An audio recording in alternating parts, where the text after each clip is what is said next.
Você está ouvindo Encontro com a Justiça, com o desembargador Ciro Darlan. Com o desembargador Antônio Carlos Esteves, João Batista Damasceno, e hoje reforçado aqui na mesa com o nosso saxofonista de rua, Ronaldo Martins, que está preparando ali algumas perguntas para a nossa vereadora Marielle Franco. Mas o desembargador Damasceno, ele está aqui na fila, ele quer fazer algumas perguntas mais pontuais sobre como é que está a governança no Rio de Janeiro. Não é isso, Damasceno? Pois é, Marielle, essa é uma questão. Nós temos um sistema caótico de transporte público nessa cidade. Tem lugar que tem ônibus demais, né? Ônibus vazios e garrafando o trânsito, como na Zona Sul.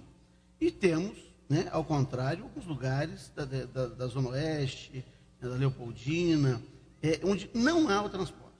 E aí tem uma outra coisa, que é como se calcula o preço dessas passagens, né?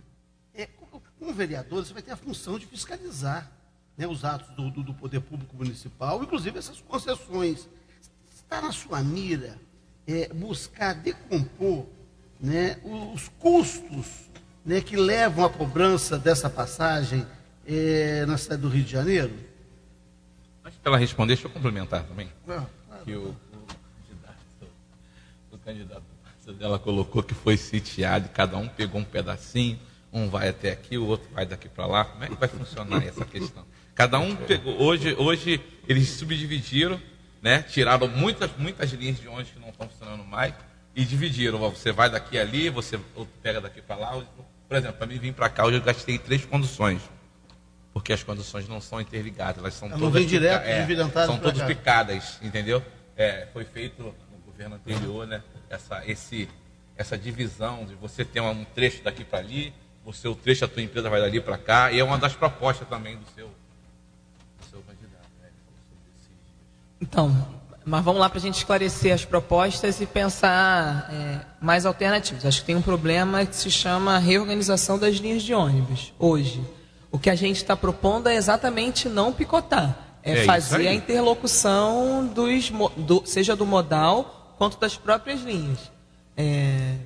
O que ocorre hoje é uma relação que privilegia uma parte da cidade. Não só pelo que o Damasceno traz com relação a uma parte de sobreposição dos transportes, mas com relação a valores, com relação a que não ter transportes alternativos, não ter a fiscalização. Porque o que ocorre mais para a Zona Norte e para a Zona Oeste? Os lugares das vans e dos mototáxis, por exemplo, para dizer só 2, eles continuam existindo, mas sem fiscalização, o que ocorre um favorecimento das determinadas áreas. A gente pode, quando a gente está falando de fazer essa interligação, a regulamentação do lugar do mototaxista, que atende, por exemplo, a subúrbio, favela e Zona Oeste, bem, senão as pessoas não tinham só crescendo as cooperativas. O lugar de fiscalização das próprias cooperativas, claro que tem a ver com o debate das máfias, com o debate das vans, mas que pode a permissionária ser individual e não em termos coletivos, para que não tenha os grandes monopólios. Esse também é outro problema. E tem lugares que a moto não vai atender, mas a van e a Kombi vai atender. Então precisa compreender esse outro campo da cidade que não tem o metrô. E a grande questão a gente não tem hoje um transporte de massa atendendo a esse outro, a massa. Obrigado. Objetivamente. Então, tem uma reorganização das linhas de ônibus, que a gente é totalmente contrário, mas para isso vai ter que bater pé e cumprir esse papel de fiscalização, que é ir para cima, legalmente, regimentalmente, vocês conhecem melhor do que eu, inclusive, da FETransport. Que é uma parte da grande vilania. Porque a vereadora não é que ela apresente um projeto de lei que ele saia às mil maravilhas. Não é assim. Não é assim, até o projeto pode ser uma maravilha, mas não vai passar, porque existem... Sim, até porque o Felipe lá foi reeleito, o vereador Felipe, que é sogro do Beto, que hoje coordena a campanha do Crivella, né? Então a gente tem realmente dificuldades. Tem o presidente da casa. Tem o presidente da casa que impediu a CPI né, dos ônibus. Né? Então a gente tem realmente temos problemas na cidade. Mas isso não fica assim, ouvinte, sabe por quê? Porque a vereadora, ela, se encontrar dificuldade dentro da casa, ela vem para fora. Exatamente. Tá, ela vem trabalhar aqui hoje. Ela já está trabalhando. Aliás, essa é a tônica. É isso. Você acha que será possível, mesmo com a bancada, com 6 vereadores, e com essa muralha que tem lá dentro, né, dos lobbies, né, desses interesses inconfessáveis, você acha que vindo, né, com a sociedade, é possível pressionar e fazer alguma mudança, propiciar alguma mudança? Aliás, esse é um dos slogans da campanha, né? Eu sou porque nós somos.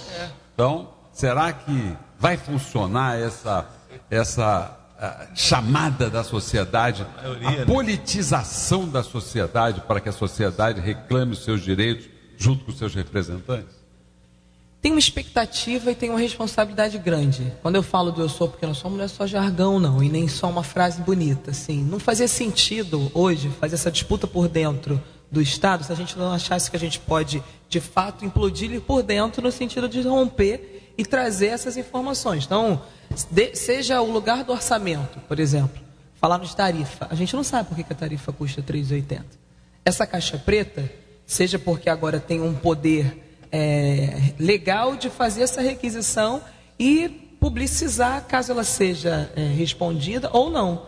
E a partir daí trazer para que a população compreenda isso. Eu falei muito disso na campanha, sobre gabinete virtual, aproveitar os aplicativos, aproveitar o século XXI, fazer prestação de conta nas ruas, tornar público todas essas questões, que só faz sentido se for coletivo, que a gente não consegue aprovar um projeto de lei, porque a gente na época já tinha essa conta, que o partido, a tendência era que se tudo der certo a gente fizesse 6, felizmente deu certo. A gente falava em 7, 8, pela possibilidade da cláusula de barreira, né? Pela reforma do famigerado PMDB na Câmara Federal que instituiu a cláusula de barreira. Seja pela uma questão hoje que a sociedade, os votos brancos e nulos, infelizmente, só aumenta, no lugar da despolitização, de uma descrença, a gente tinha uma dimensão de que faria 6. Agora, eu tinha uma preocupação, até o sábado anterior da campanha, a gente fez campanha até às 21 horas, né? O horário legal era até 22, 21 horas eu estava fazendo a última transmissão ao vivo numa página que começa em março e hoje está com 27 mil curtidas. Então, já para convidar aí os ouvintes, Marielle, com 2 L's, Franco, Pessoa, assim, para que é lá que a gente vai colocar o programa, é lá que a gente coloca os compromissos assumidos, é lá que a gente assumiu responsabilidade coletiva, que começou de março para cá, e eu tinha uma preocupação de ter, a princípio, um pouco mais de 10 mil votos, e a gente foi a 5ª vereadora mais votada com 46.502 votos. Então, para a primeira eleição, e no momento que cresce, sim, o lugar do conservadorismo, mas eu aposto no crescimento também da resistência, no crescimento também da vontade de ocupar as câmaras e ocupar as galerias, para que a gente tenha sentido de ocupar a tribuna, porque imagina se fosse só parlar, sem dialogar com a população, né? Então criar essas estratégias são importantes. Você defendeu uma dissertação de mestrado sobre as UPPs. A Maré vivenciou este problema da ocupação militar pelas Forças Armadas e não chegou a ser implantado o UPP, exatamente, né? Não é até hoje. E aí foi o governo, né, o governo Lula e a presidenta Dilma, que apesar de todo o discurso popular que permitiu essa violência contra a população do complexo, né, da Maré, que a Maré não é uma coisa só, né, a Maré é um complexo de dezenas de 16 comunidades. 16 comunidades. E você é de Nova Holanda, né? Eu, na verdade, morei em vários. Morei no Timbal, na verdade, na adolescência com a Esperança, depois morei no Timbal, morei na Nova Holanda, já... Mas tu passou por todas elas ali. Pelo menos 3, 4, sim. Como é que foi isso, né? Como é que você está vendo esse desmonte das UPPs, né? O secretário Beltrame saiu corrido, né? Quando ele viu que o projeto dele já desmoronou, não está nem sendo desmontado, desmoronou, né? E como é que está isso hoje, né? Essa violência estatal que foi implementada nas favelas, nas comunidades, e agora o desmonte disso, como é que está operando isso? Para montar o cenário da resposta da vereadora, ouvinte, Olha só, nós tivemos... fala depois da entidade. Nós tivemos problemas sérios com essa impossibilidade mecânica de atuação. Nós temos um colega lá de São Paulo que foi deputado e depois ele me disse, ninguém mais. Ele disse, Antônio Carlos, eu fui derrotado. Não tive como fazer a minha voz ouvida, até porque ele não tinha a voz da rua. Ele não era bom de tocar saxofone na esquina. Tá? Então, ouvinte, olha só. O secretário Beltrame saiu porque ele viu que estava derrotado. Viu porque o que ele fez... Deixa a Marielle responder. Mas que resistiu muito, né? Enfim, eu acho que resistiu muito, seja pelo... A gente pode ter várias críticas, mas se a gente olhar os secretários de segurança passados, o Beltrame cumpre um papel importante da manutenção de um projeto que desde o início a gente já apresentava as críticas. Eu acompanhei fóruns das UPPs sociais desde 2008, desde o primeiro fórum no Santa Marta, claro que não foi a todos, mas acompanhei desde o início a implantação. E ela tem alguns marcos, né? De 2008 até 2012, de 2012 para cá. Infelizmente, e é a hora que o ouvinte aí, para fazer coro com o Carlos, dialogar com os ouvintes, é a hora que a gente tem que pensar o quanto que a política tem a ver com a nossa vida. Porque o lugar do desmonte, o lugar dos questionamentos, ou o lugar de um incômodo e de crescimento, de insatisfação, seja dos próprios policiais, seja de um crescimento com relação ao varejo do tráfico, também marca no período eleitoral. Também marca dessas relações, porque a vida das pessoas mexe, porque, por exemplo, a prefeitura pagava gratificações aos policiais e isso faz diferença para o profissional da segurança trabalhador, que não quer fazer o bico, ou que entende do seu papel de agente da segurança pública e parou de pagar. Isso faz com que a instabilidade não se instaure só para os moradores. É claro, a UPP cerceia, controla, chega matando, vulnerabiliza os moradores. É crescente a relação dos tiroteios hoje. A gente não precisa pensar só no Cantagalo, vamos pensar numa região central da cidade, trazendo de novo para uma outra área. Aquela região ali do Complexo São Carlos, Falé, Fogueteiro, Santa Teresa, seja tão central quanto o lugar da Zona Sul, e só cresce. E já não é de agora. Então, acho que ele resiste muito. E na dissertação eu falava um pouco do quanto que o projeto, na gênese, se a gente pensa em termos de polícia com alguma possibilidade de diálogo com a população, polícia cidadã, polícia comunitária, você tinha ali pontos importantes. Mas o fato é que a segurança pública não está preparada para isso. Aqueles profissionais são profissionais preparados no Cefap, que são preparados para matar, né? São preparados numa relação não de ter diálogo, mas de chegar para o confronto. Então é a mesma lógica. Não tinha nada a ver, as UPPs, eu conheci o projeto de polícia comunitária do Coronel Cerqueira, né? E a UPP não tinha nada, né, de polícia cidadã ou de polícia comunitária. Ele era um projeto de ocupação militar, né, Marielle? Ocupação militar. Assim bem, você bem lembrou, o que foram as Forças Armadas na Maré e o anúncio só de uma possível UPP, mas que até hoje não se concretizou. Marielle, nós temos aqui uma pergunta do nosso ouvinte, nosso conhecido ouvinte, ele sempre liga para aqui, ali do Manuel Alberto, ali de Niterói, vulgo Cachaça, ele se auto-intitula vulgo Cachaça. Eu tenho um amigo, Guilherme Vasco, também. Manuel Alberto. Carlos Cachaça foi um grande autor de música popular brasileira. Pois mas o Manuel Alberto faz a seguinte pergunta, diz, a Cracolândia que se instalou na Avenida Brasil, na entrada da ilha, perto da Maré, o que pode ser feito? E eu quero te pegar uma carona aqui no Manuel Alberto, meu querido companheiro, sempre liga aqui toda semana, para perguntar uma importância que tem no seu mandato, a questão da criança e do adolescente. O Rio de Janeiro deveria ter 63 conselhos tutelares. Conselho tutelar é aquele que cuida da criança, é aquele que garante os direitos da criança lá na ponta. Só tem 17. Esse pecado mortal da cidade contra as crianças, como o seu mandato vai enfrentar esse problema, Maria? Certo. Acho que primeiro eu me remeto a uma fala que a gente foi fazer um debate numa das escolas ocupadas e eu fiquei muito assustada. Para além do número, né, não está correspondente ao necessário, e não é só dos conselhos, infelizmente, né?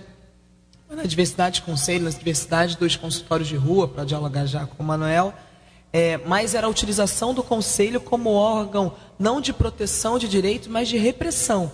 Era o tempo todo aqueles adolescentes sendo ameaçados de chamar o conselho tutelar no caso de quebrarem alguma coisa, no caso de ter um ato e algo mais caloroso. A gente está falando de adolescentes, foi nono ano, então eles têm ali por volta de 15 anos, 16 anos, sendo ameaçados e não tendo o lugar da garantia de direitos. Acho que isso não só preocupa, como foi um tema que a gente tratou muito na campanha. Na campanha a gente assumiu o compromisso e tratou muito das questões interdisciplinares. Então, tem o debate da criança e adolescente, tem o debate, por exemplo, na correlação com isso, sobre oportunidade de trabalho para essa juventude, e aí relacionando o debate da cultura, para dizer um ponto, ou o lugar da prevenção da gravidez precoce para dialogar com a pauta das mulheres, né, porque somos nós as mais vulneráveis, então a gente precisa acompanhar quem são essas meninas que engravidam cada vez mais novas. Eu fui mãe com 18 anos, Luiara Nice, eu estou com 19, e à época, 17 anos atrás, já foi algo, era considerado o final ali da adolescência. Hoje essa idade diminui a cada momento. E, ao mesmo tempo, diminui e é questionada, infelizmente, nesse lugar de desigualdade, num ponto da cidade. Precisa ter uma intervenção que seja educacional, cultural e na saúde. Aí a gente tem um projeto específico para trabalhar planejamento familiar com organização a métodos contraceptivos, não um planejamento familiar que vá fazer uma menina fazer uma ligadura ou que, né, tem que fazer necessariamente um aborto, não é isso? Isso é muito pontual, não pode... Não se pode pensar que vai se resolver o problema. Não, sem dúvida. Por isso que a gente está falando desse lugar do planejamento, do lugar da oportunidade de trabalho, para que essa menina tenha oportunidades e relações mais amplas do que só ter o filho, e a relação com essa faixa etária da criança e adolescente. Aí tem que favorecer. Eu quero muito que a gente amplie, né? O Brizola Neto, por exemplo, é da Comissão da Criança e do Adolescente lá do município. Atuação muito boa. Isso, a gente está meu voto, dialogando. Que bom, muito que bom. Por esse compromisso dele com a causa da criança e, claro, historicamente, os Brizolas com a causa da educação. Exatamente. Já conversamos a respeito de que é uma comissão que nos interessa, e aí vamos dialogar com a bancada para Mas precisa muito, Marielle, você falou aí algumas coisas que me deixou preocupado, o seguinte, essa má fama que tem o conselheiro tutelar. Por quê? Porque eles são mal qualificados. E isso interessa ao discurso do poder, porque o instrumento, a ferramenta, conselheiro tutelar, tem que ser bem qualificado, tem que ser bem escolhido. Não se escolhe bem, porque não há uma divulgação da data das eleições, o perfil dos conselheiros tutelares, o investimento. Então, muitas vezes, o conselheiro tutelar não está bem qualificado, não está bem preparado. Mas não podemos abrir mão desse instrumento, dessa ferramenta, porque ela é garantidora dos direitos fundamentais de crianças e adolescentes. E não pode ser controlado no algo repressivo. Exatamente, não, sob hipótese alguma. O que aconteceu não nos ocupa, desculpa estar interrompendo vocês dois, mas não aconteceu, não ocupa, não sei se você tem ciência disso, Marielle. Os meninos ocuparam escolas, reformaram as escolas, né? Sim, eu visitei exatamente nesse sentido e ouvi as pessoas falando, vou chamar o conselho tutelar no caso de algum ato, de algum movimento. O direito dos adolescentes.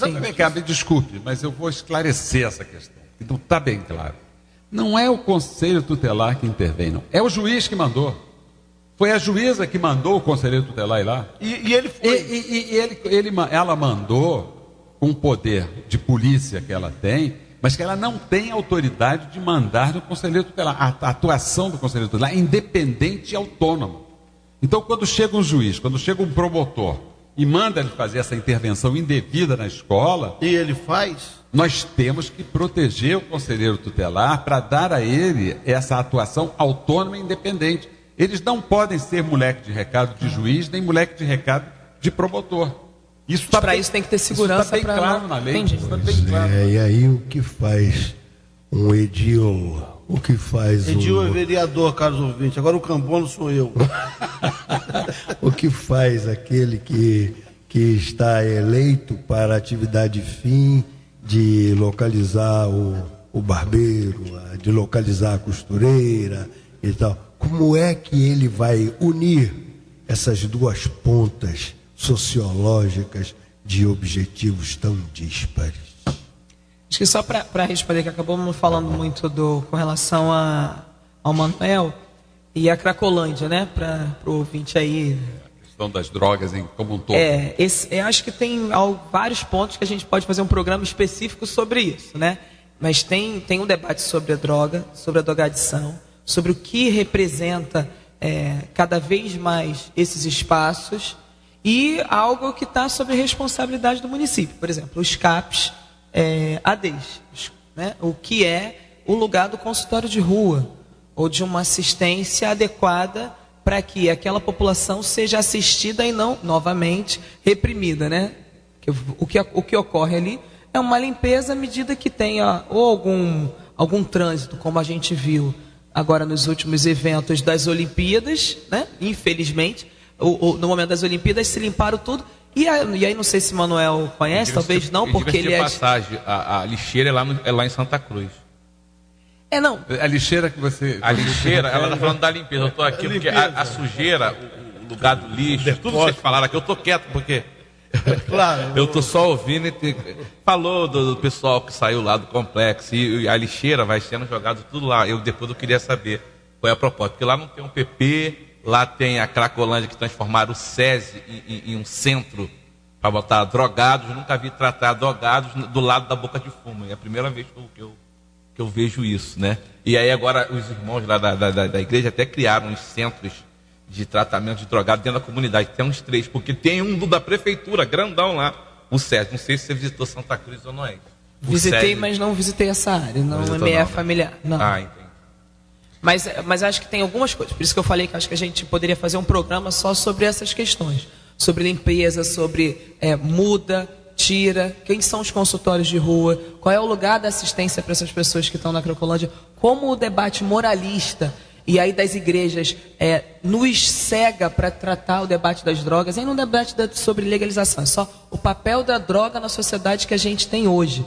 E como ampliar esses diálogos para que a gente consiga ver, são pessoas ou são lixo? A gente está tratando com pessoas doentes ou com pessoas que estão buscando ali alternativas? Enfim, acho que tem uma série de questões. Mas, objetivamente, o que cabe a nosso lugar da vereança é buscar alternativa para que aquelas famílias não fiquem naquela condição de vulnerabilidade. Para isso, o fortalecimento dos CAPs, que deveriam, assim como o Conselho Tutelar é hoje reduzido, os CAPs ADs e os CAPs comuns deveriam ser 36 e nós temos 8. Isso significa que é menos psicólogo, menos assistente social, menos médico, menos agente de saúde local para atender e dialogar com essa população. E ela só saiu da Avenida Brasil e está ali na rua paralela, infelizmente. Então, talvez o Manuel, sendo de Niterói, não tenha visto, porque ao passar na Brasil você vê uma parte. Você tem famílias inteiras, não precisa nem ir para Santa Cruz. Exatamente. E essa é uma coisa, Maria. E não é com repressão que resolve essas questões. Exatamente. Né? É preciso entender a complexidade dessa questão e o conjunto de motivos que levaram essas pessoas para aquele espaço, né? E desenvolver políticas, né, sérias, né, para essa questão. Não, isso a gente, além de ser um tema que o vereador Renato Cinco já dialoga muito, porque trata da saúde, é algo que os profissionais da saúde têm demandado, porque acabam, como diz o ouvinte vai identificar bem, no jargão, limpando carvão e enxugando gelo. E a gente precisa pensar a médio e longo prazo o que a gente faz com essa saúde dessa população. E a questão da educação, quais são as propostas aí da nova administração? Da nova administração para a educação no Rio de Janeiro? Bom, o senhor está com a corda toda. Eu acho que é isso. 9 dias a gente está com a corda toda, porque é a possibilidade de a gente mudar, chegar na caixa preta, falar sobre plano de cargo de salários, remodelar e tirar das mãos das empresas um processo de qualificação dos professores e educadores, trazer figuras importantíssimas para essa primeira parte da infância, né? Que a gente está tratando, seja com vaga com creche, seja com vaga com berçário, ou seja, o lugar do ensino fundamental, onde a criançada, quanto mais agitada, a gente fala que é mais saúde. Precisa ter ali o profissional da nutrição para pensar uma alimentação adequada e não só, isso não diz só respeito às crianças, diz respeito inclusive à parte econômica que o município pode. Em Guaratiba, por exemplo, para dialogar de novo com o Ronaldo, Guaratiba você tem pequenos produtores de uma agricultura que pode atender as escolas totais do município. A gente fez esse levantamento. Então, tem a figura da nutrição, que fala sobre saúde dessas crianças. Tem a figura do inspetor e dos educadores qualificados. Isso tudo está como proposta da gestão, se tudo der certo, da nova gestão. Então, segurança para aquela área lá. Como é aquela área lá? Eu estou evitando falar porque aquela área lá é um pouco complexa. Aquela área é realmente a caixa preta. A gente tem hoje. Isso tem a ver com uma das partes que a gente falou já de transporte. Então não dá para... Tem que atacar... Bom, quando deixa que eu falo. Não, fala, vai falando. Não. É porque eu acho que, claro, você que não... Exatamente. Bom, eu fui uma das... Também acompanhei não só o levantamento de dados, mas o lugar da CPI das milícias e tem uma relação com o braço armado. Então a gente, contrário, por exemplo, a esse lugar das armas para os agentes que não são agentes direto da ponta da segurança pública, não tem que ter arma guarda municipal, não tem que ter arma bombeiro, isso é algo que não muda aqui. Às vezes eu fico também assim, eu tenho essa sensação, que você imagina, ou tá na mão da polícia, ou tá na mão do tráfico. Agora, não é um nem outro, você fica meio que espantado. Não, é contrário à milícia e a gente tem que pegar o braço econômico deles. Por isso a questão dos transportes. Eu quero esclarecer que o Ronaldo não fala porque ele não quer, porque aqui não tem censura. Não. É por conta da vulnerabilidade dele. Mas aqui tem censura, não, aqui eu posso falar. Que alegria ter você aqui, Marielle Franco, e vamos estar do seu lado, seja para cobrar, seja para ajudar, seja para fazer com que você seja a melhor vereadora do Rio de Janeiro, porque vai ser desse jeito, sim. Boa tarde para todos. É possível.